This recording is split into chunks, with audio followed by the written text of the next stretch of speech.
Bom dia, boa tarde, boa noite, boa madrugada para você, meu amigo, minha amiga do LAC.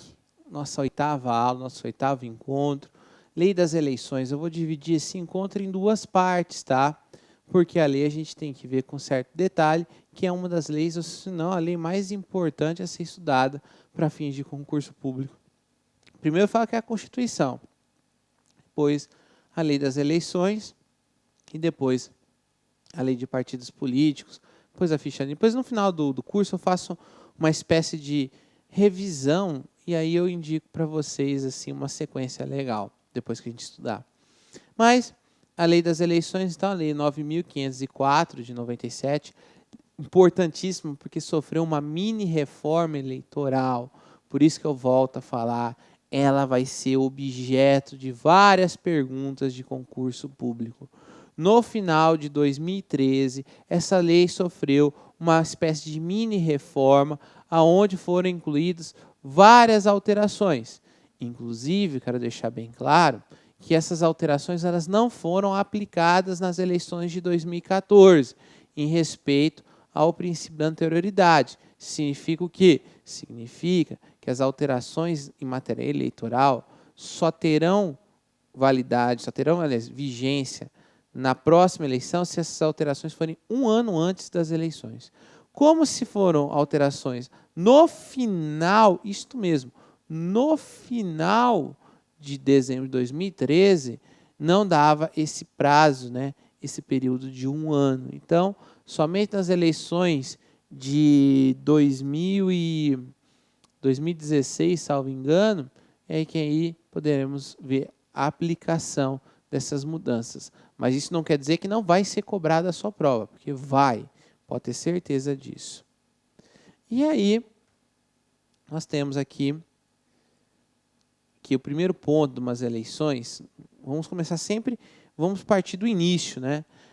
Como que funciona o processo das eleições, desde das convenções até o final dos resultados. E o início de tudo se dá pelas convenções partidárias. As convenções partidárias, a sua regra vem disciplinada do artigo 7º a 9º da lei. Quando eu cito o artigo, é para você ler o artigo, tá? E as convenções partidárias, elas têm uma finalidade muito interessante. Primeira definição, são órgãos de deliberação partidária. Como assim? É aqui que vão decidir os rumos. Quando se fala em convenção partidária, nós estamos falando, então, o partido político que quer definir, quer tomar decisões a respeito de quais são os caminhos que eles irão percorrer durante as eleições. Significa quais são os caminhos que esses órgãos vão ter que trilhar durante as eleições. É interessante, por quê? Porque é o momento das convenções partidárias, é o momento onde vai se definir quais são os seus representantes nas eleições proporcionais, isto é, quem serão os deputados, ou nas majoritárias, quem serão aí a questão que envolve o senador, que envolve o presidente, ou o governador, ou o prefeito, ou o vereador, na questão das proporcionais. Então, é ali que parte o momento da escolha. Professor, como é feita essa escolha? Lembra que eu falei para vocês que os partidos políticos têm os seus estatutos e registram os seus estatutos, mas têm autonomia. Então, o processo de escolha desses pré-candidatos é feito de acordo com a regra de cada partido. Então, não quer dizer necessariamente que o partido A tem a mesma regra de escolha do partido B. Não. Eles têm que escolherem, têm que escolher alguém. E as convenções são para isso. A forma como vai ser feita essa escolha, aí é pessoal de cada partido. É interessante que não existe mais a figura da candidatura vaga, porque o artigo 8º do parágrafo 1º da lei assegurava o seguinte, a tal da candidatura nata. Como assim? O sujeito venceu a eleição para deputado. Foi um dos mais votados do partido. Vamos mais Tiririca. Tiririca foi candidato, ganhou. Aí foi partir para a chamada, entre aspas, reeleição. Foi se candidatar Novamente, ele chega no partido e diz, olha, eu não tenho nem que submeter meu nome à convenção, porque eu já estou ocupando um mandato eletivo. Logo, eu tenho candidatura nata. Vocês são obrigados a aceitar minha candidatura na convenção. Realmente, o artigo 8º, parágrafo 1º, falava isso. Só que, desde 2002, essa figura desapareceu. O STF falou, não pode candidatura nata. Por quê? Porque os partidos têm autonomia, ele tem liberdade. Se o partido entender que aquele candidato não representa, é critério do partido, mas não existe essa figura da candidatura nata, até porque representaria uma afronta a essa autonomia e essa independência dentro da forma de escolha dos pré-candidatos. Quais são as outras decisões que tem nas convenções partidárias? Bem, nós temos aí a decisão sobre se vai coligar ou não, né? Importante, claro, as coligações hoje são vamos dizer assim, a espinha dorsal das eleições majoritárias e proporcionais. Só você parar para pensar na eleição de 2014, aonde, né, o presidente, a questão dos partidos com as suas coligações. Eu, particularmente, opinião pessoal, eu sou muito contra as coligações, porque nós acabamos de ver que o país tem que estar sempre no pluripartidarismo. Então, quando você coliga, você está fazendo um bloco com um ideal só. Então, você está tirando esse pluripartidarismo, né? Mas, enfim, foi autorizadas as coligações, e as coligações servem tanto para as eleições majoritárias quanto para as eleições proporcionais.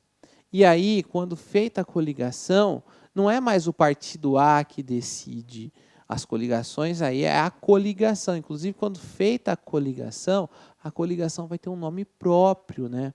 Vai ter um nome próprio para representar aquela coligação. Mas a coligação ela é de maneira temporária, né?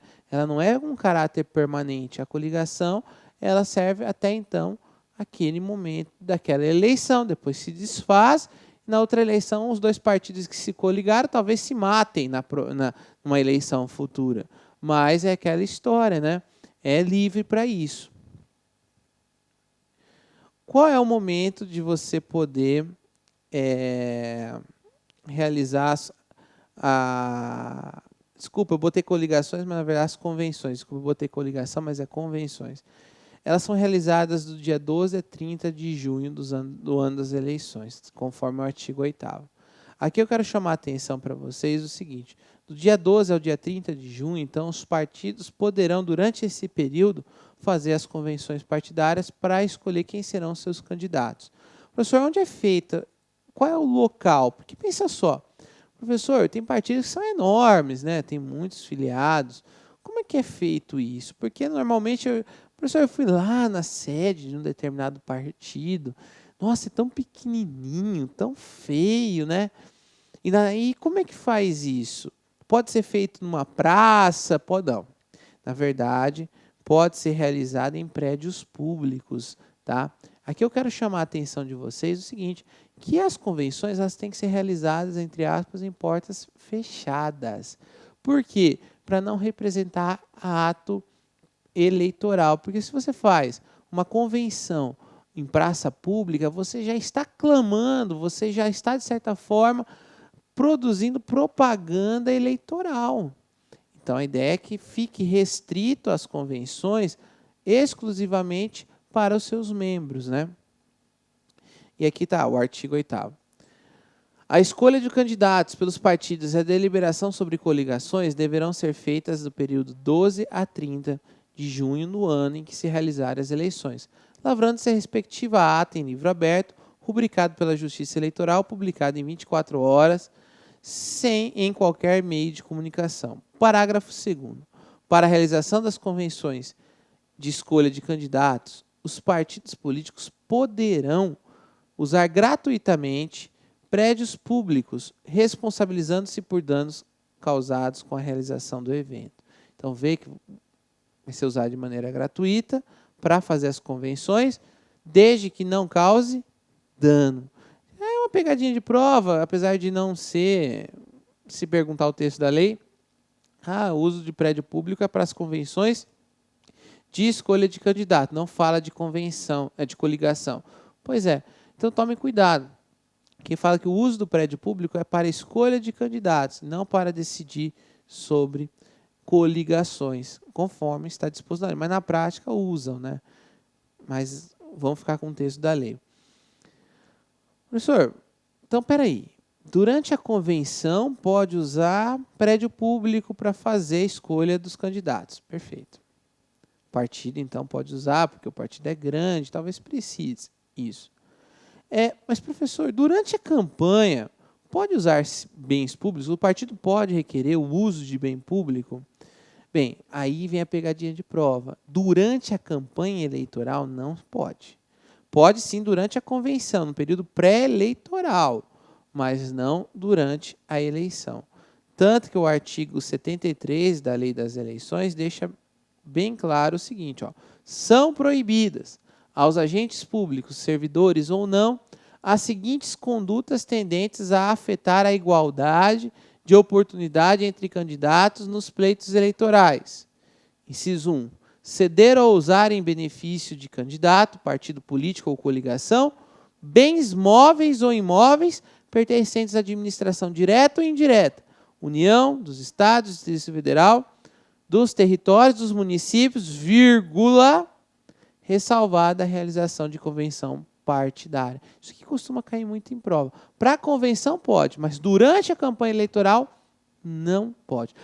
Mas professora, a Dilma usa. A Dilma usou o avião da presidência. Sim, no caso do presidente, né, não está usando. Ele tem a prerrogativa de ser o presidente e de utilizar aí porque ele é o presidente. Existem críticas, porque, de certa forma, acaba quebrando a isonomia. Porque, pensa só, um candidato a presidente da República não tem jato, tem jatinho, tem nada, não tem avião. Tem que pegar avião comercial para fazer seus compromissos.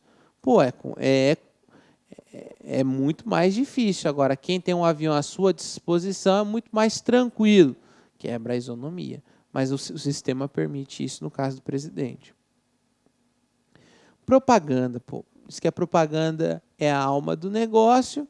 Como é que funciona a propaganda? Bem, a gente tem que entender o seguinte, a propaganda eleitoral, aquela que a gente odeia, aquela que a gente não gosta de assistir, aquela que passa nas rádios e TV, normalmente ela vai se realizar a partir do dia 6 de julho, inicia a propaganda, no seu sentido amplo. Como assim no seu sentido amplo? Aí vai se permitir, então, a distribuição de santinhos, a questão de bandeiras, enfim, isso vai ser permitido, é a regra geral. Só que deixar bem claro que existe a chamada propaganda intrapartidária. O que é a propaganda intrapartidária? No artigo 36, parágrafo 1º da Lei das Eleições, lá diz o seguinte, que na propaganda intrapartidária, aí é diferente o negócio. Porque a intrapartidária ela é realizada antes do dia 6 de julho, mas é uma propaganda entre o quê? Dentro do partido. É uma propaganda para que o seu nome possa ser escolhido. Você é um pré-candidato, você quer ser candidato pelo partido, você faz a propaganda para convencer, não o público em geral, mas para convencer os seus pares, né, os filiados, seus colegas filiados, a votarem em você na escolha como candidato. E essa propaganda intrapartidária, ela é feita 15 dias antes da realização das convenções. Você viu que a realização das convenções ela tem um período extenso, né? E, consequentemente, do dia 12 ao dia 30, né, de junho. Então, marcar nesse período a convenção, então você tem 15 dias antes para você fazer essa propaganda intrapartidária. E deixando bem claro que ela não vai nem ser em rádio nem em TV, tá? Ela fica mais voltada para a propaganda no sentido de pedir voto na convenção, tá? Então é proibida a propaganda intrapartidária nos meios de comunicação. E está aqui, artigo 36. A propaganda eleitoral somente é permitida após o dia 5 de julho do ano da eleição. Ou seja, 6 de julho, né? E aí, professor, eu já ouvi falar, através das convenções, antes das convenções, que é chamadas prévias, né? É o seguinte, professor, os partidos começam a pagar institutos, o IBOP, Datafolha, outros institutos, para poder fazer aí a chamada prévia. Qual das pessoas que estão bem cotadas, né? Começa a estudar. Isso é permitido? Sim, é permitido. O artigo 36, parágrafo 1º da Lei das Eleições, autoriza a realização de prévias eleitorais. Então, autoriza o quê? Autoriza para saber o quê? Para saber se pode ou não pode.